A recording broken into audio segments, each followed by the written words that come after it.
Well, welcome to another episode of Real Estate AI Flash. And today I have Matt Winzenried, team lead at Matt Winzenried Realty Partners and co-owner of Realty Executives Cooper Spranzi in the Madison, Wisconsin residential real estate market. Matt, welcome to the podcast. Yeah, Rajiv, thanks for having me.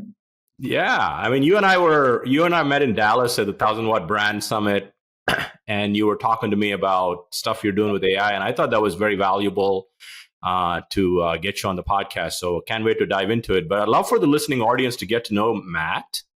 So talk us through your background and bring us to today. Yeah, so and it was a pleasure meeting you at the 1,000 Watt conference, an awesome conference. And yeah, I love talking about technology and AI. So when we got a chance just to connect a little bit, yeah, it was a fun conversation. So thanks for taking the time. And again, thanks for having me on. So I'm originally from Madison, Wisconsin, born and raised here, snuck away, went to school up at the University of Minnesota, but came back. And while I was at school at Minnesota, one of my roommates, their parents are realtors, and they're like, you should get into real estate. You should get into real estate. And I look at them and politely, I was like, that's okay. And in my head, I'm thinking, I'm going to school so I can get a real job. So like not real estate. So I moved back to Madison. The economy was kind of tough, and I kind of fell into real estate, and that was 2006. So for almost 20 years, I've been selling, and along the way, I've been able to go from a solo agent to building a team to getting up to 13 people on my team to now part owner of the brokerage that I've been with, and a couple other irons in the fire around real estate. So I'm so thankful that I've fallen into this as a career and been able to meet some great people as far as clients, and then also at different conferences getting to know some great people across the country and across the world. So very grateful for this career and for this industry. Yeah, no, I think you bring a very unique perspective as you share that story. It occurred to me that you're an agent. Obviously, you still probably help clients buy and sell, but you're also a team lead and then also a broker, co-owner. So you wear like three hats, right? So we're going to get into that in a little bit. But so talking about AI, what was your first like light bulb moment with AI for you? Yeah, it's funny because, a lot of what people like get in on AI with is like listing descriptions. And so it was probably, I don't know, almost 2 years ago that all we did was just punch in an address. And, we didn't know what you're doing. You're just in there. We're all in the office. We're like, hey, take a look at this. And I wouldn't consider myself an early adopter on technology as a whole, but certain things like, that there's something big going on here. And so I was pretty quick to like start playing around with AI. So we punched in an address of a local home, and the description I wrote was like incredible. We're like, what is going on here? 4-bedroom, 3-bath, gourmet kitchen. And they're like, this is crazy. Then we went to check the accuracy of it. It's like, well, it's not quite a 4-bedroom. I wouldn't call that like a gourmet kitchen. But the concept was there that you're like, oh, there's something here. And again, with that, all we did was just punch in the address. And so at that point, I was like, that's interesting. And so I continued to follow and kind of play around with it. But the biggest, I guess, aha for me, or biggest, like, this is the real deal, was when you could start taking photos. So I took a photo of a couple of my team members, and it said, describe this image. And it's like, it appears to be like 2 men, one with a beard in a modern office, presumably real estate related.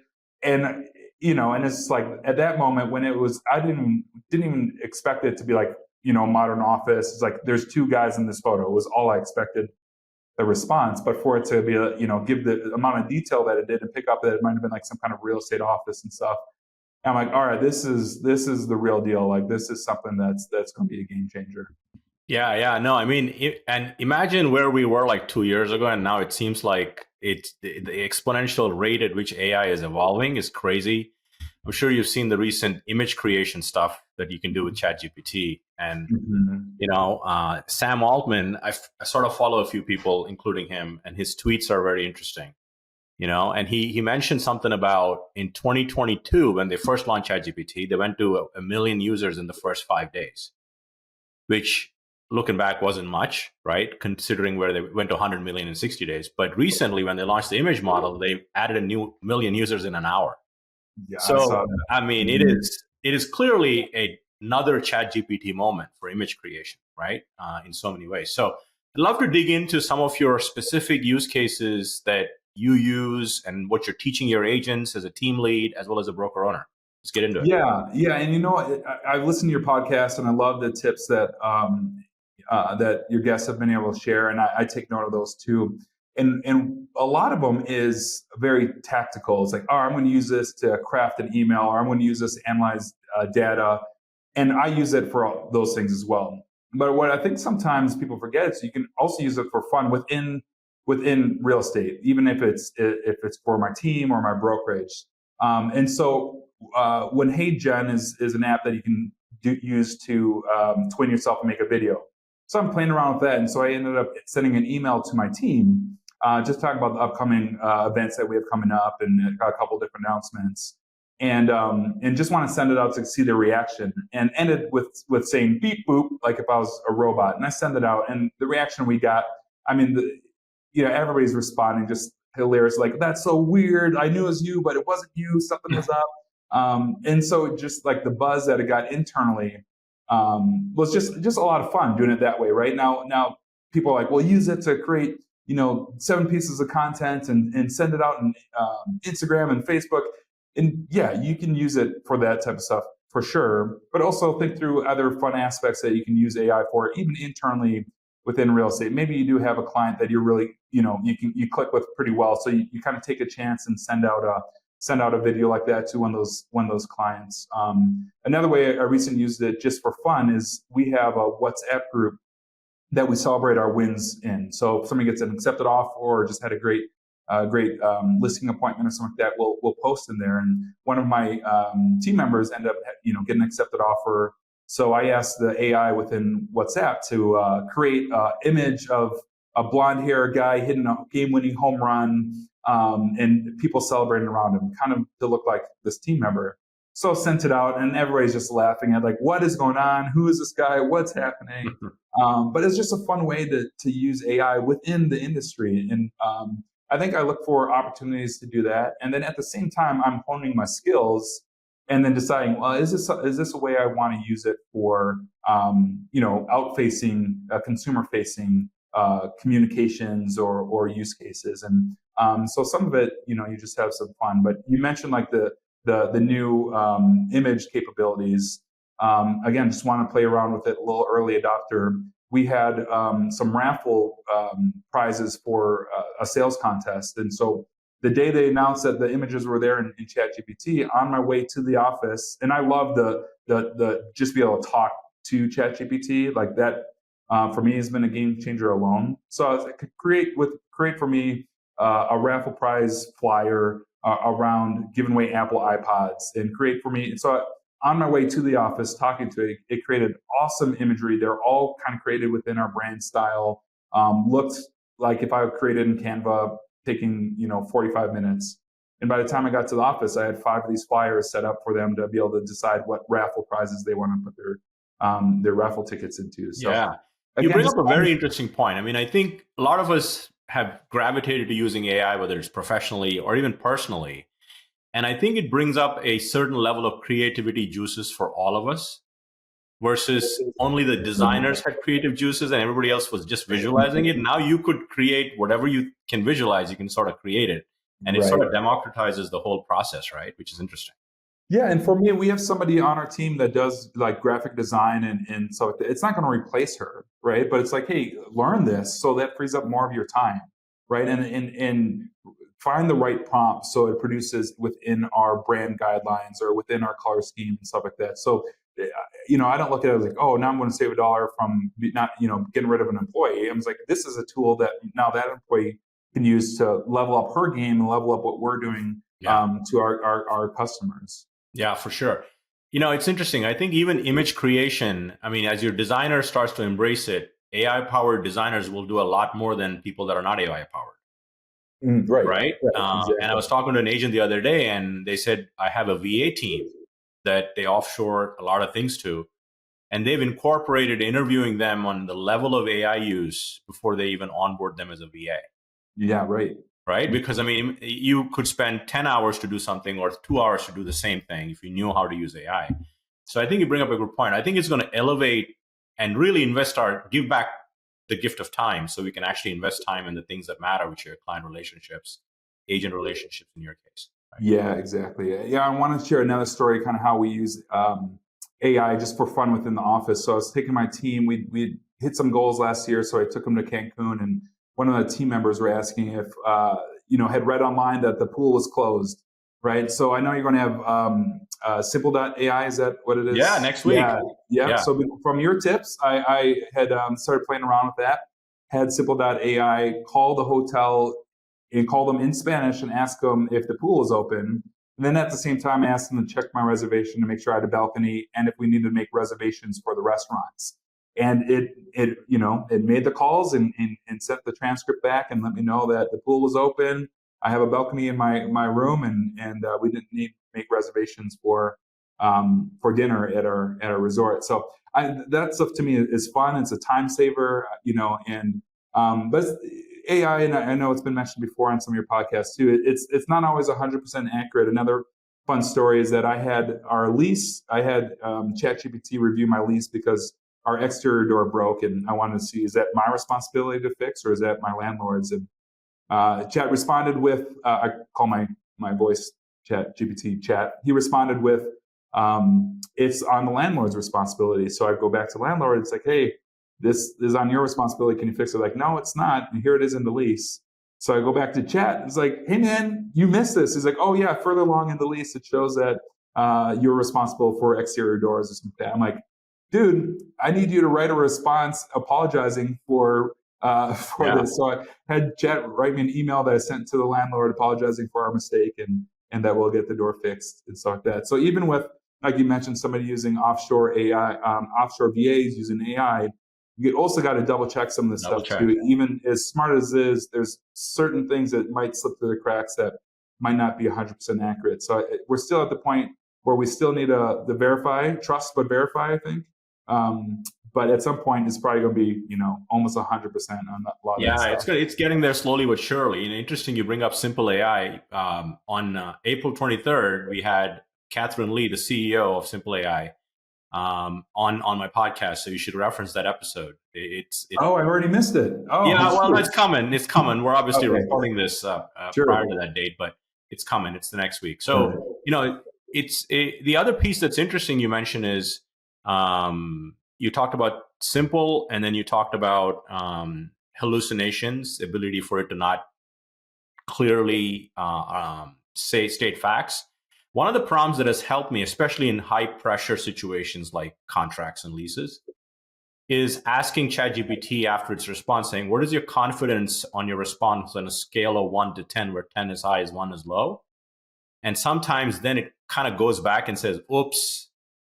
So before you take it, whatever it spits out for granted, and human is always in the loop, ask it for a confidence score. And sometimes it's given me 9.5 on 10 versus 1 or low number. So there's something there. Push it. Don't take its answers for facts, right? Your point. Mm-hmm. Yeah. So what else are you working on, Matt? Boy, just continue to play around with anything that kind of makes sense. For us, it's been mostly everything's going through ChatGPT right now. I mean, we played around a little bit with Gemini. You talked about a use case of Gemini and being able to find ingredients for something. So when I was on spring break, I asked where the nearest place was to get some simple syrup for a drink I wanted to make, and what the ingredients I needed for it, and then where I could find it. So playing around some of that stuff, and then seeing how best I can incorporate it into the business segment of things. And then just kind of more like video editing and some more practical stuff that's been covered in the past. But the thing, again, with all this is that, this afternoon, there could be a new release or something could come that will be another new game changer. So it's moving, it's so fast that for me, again, I'd like to be kind of late stage of early adopting and if you're not right now, it just feels like it's going to happen so fast that you blink and you're going to miss it or feel like you're so far behind. And it's just like, it could be daunting. So just trying to pay attention to what's going down. And honestly, I'm in your Instagram broadcast blast, and even today you sent out some great tips there that was new to me. So just paying attention to that and other thought leaders in the industry. Yeah, it's interesting you mentioned that. I mean, I think our listeners, majority are agents that listen to this podcast, and some broker owners as well. And I don't think they should feel FOMO that they're not keeping up with AI, because nobody is. Okay, except for the few hundred people in California and a couple of people in China, maybe now. But what they should feel FOMO is not starting their journey with AI, so they shouldn't feel the same way they feel today at this time next year. Yeah. Right? So start your own journey, and I tell people, don't fall in love with the tool, fall in love with what you want to automate in your business to free up time, and then the tool will emerge. Like we're big into video, there's ChatGPT may not be the right one for video editing, but there will be some things that will emerge, and like presentations. I do a lot of presentations, and I gravitated to Gamma for presentations because it literally can build a presentation in less than 10 minutes with prompts. So again, if you do a lot of stuff and you know what drains your time, that's when you want to investigate and find the right tool. But starting with ChatGPT is definitely, you're not going to fall behind on kind of automating some components of it. Have you played with deep research at all, Matt? Yeah, I'll hit that button. I was actually practical case of using it. I was trying to find out if there was asbestos in siding of homes built in 1920s. So I hit the deep research button and ran through and got some good information on that based on that. But again, just kind of trying to figure out what use cases to use that for, and so just playing around with that just yesterday. I'll give you one that I've recently used that resonates with all your agents that have Google My Business pages. So what we did was, this agent had pretty good reviews. They wanted to rank higher on Google for search terms like top real estate agent in Madison, Wisconsin, whatever those terms are. So the deep research, I used Gemini for it just because it was accessible to all the agents. It was free. It still is free for a personal Google account, but you can obviously do it, and all solutions have deep research now. With ChatGPT, it's paid. Perplexity has it. Grok has it. And the prompt was a detailed prompt that basically said, evaluate my strengths and weaknesses from my Google My Business page with the intent that I want to rank for these search terms, and tell me what I'm doing well and tell me what I need to do to elevate my chances. And it came up with 10 suggestions in a 20-page report. It evaluated all the competitors. I mean, that's insights, that's research that I couldn't pay somebody to do that. Right. Yeah. So there's so many use cases. Yeah, I'm going to do that right after the recording here. That's awesome. And same thing, when we talked at Summit, one of the use cases we used was for recruiting, right? Yeah. When you talk about attracting agents, finding your value proposition and aligning your strengths with people you're recruiting from, their weaknesses, to have personalized conversations. So all that is driven by deep research. And I even just did, just what the commission splits at a competitor was. So I asked, hey, and I'm trying to remember if I push deep research button or not, but it's like, what can you find out about X, franchise or locally? And it found, hey, this franchise in Wisconsin offers these commission structures out there, right? And so it's like, hard to actually find that on paper or on some website. So for it, just be able to dig through and at least give me an overview, a general idea as to what that is. So then when I go into an appointment, as far as recruiting goes, that's one thing I do from time to time. I at least have an idea of how do we compare as far as for sure. And to your point, I mean, just because it does the research doesn't mean it is 100% accurate, because it's going off of sources. Like in the deep research findings, it lists the sources it got the data from. And sometimes those sources could be a Reddit post by somebody that's upset.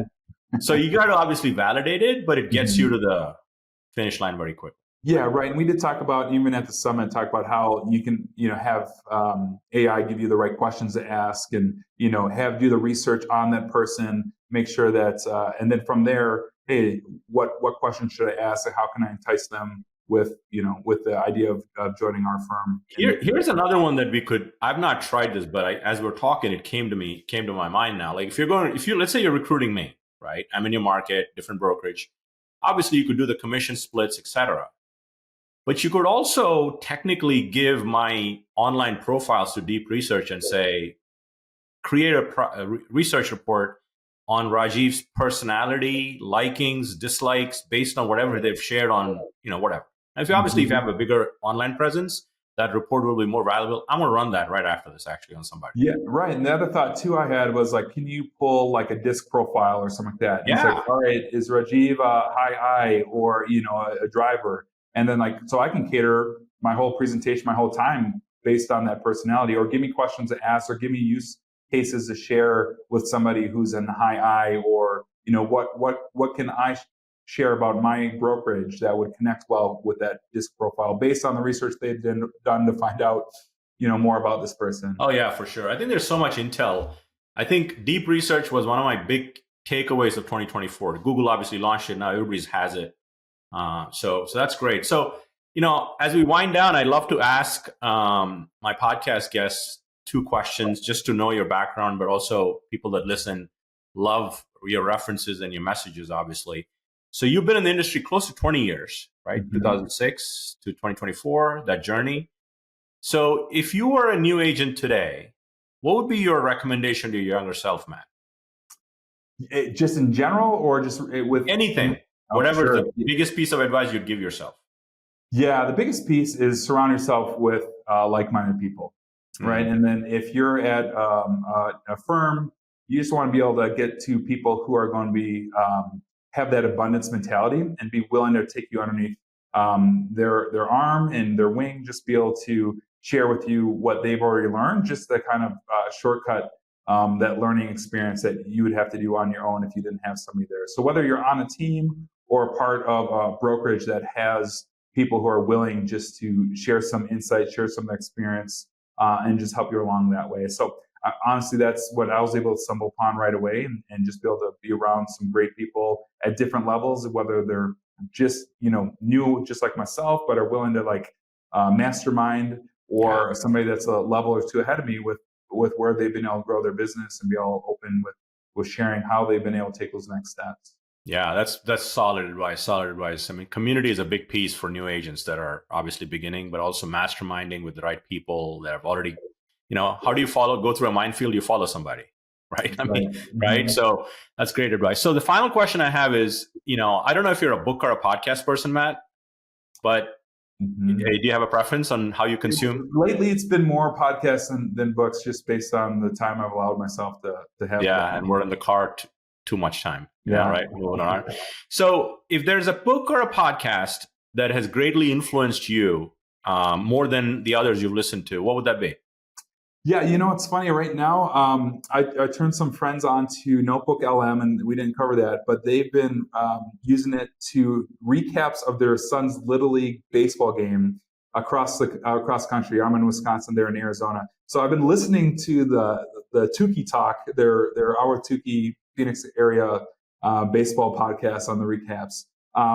But other than that, I honestly try to take a break from business stuff. I've gotten so much information I'm just processing. So when I'm in the car, a lot of times I'm listening to sports talk or just music or something like that, just to kind of give myself a little bit of a break, because we just came from 1,000 watt. There's still lots of debrief and things I'm processing from that. So I don't necessarily need more content in my head at the moment. So it's nice to have a break.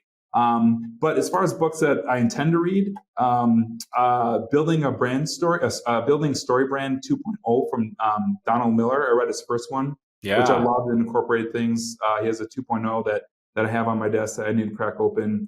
And Unreasonable Hospitality is another one that it's been on my desk. I might need to just get the audio copy of that and just listen to that one in the car when I have a little bit more brain space. Yeah. Great recommendation. Sometimes we're inundated with content, right? So you need some free up some space for your mind to just kind of think freely. So that's great advice, Matt. Well, it's been a pleasure having you on the podcast. Yeah, thank you. I can't wait to hopefully meet you again in person real soon. I love that. Appreciate it. Thank you so much. Yeah, thanks, Matt.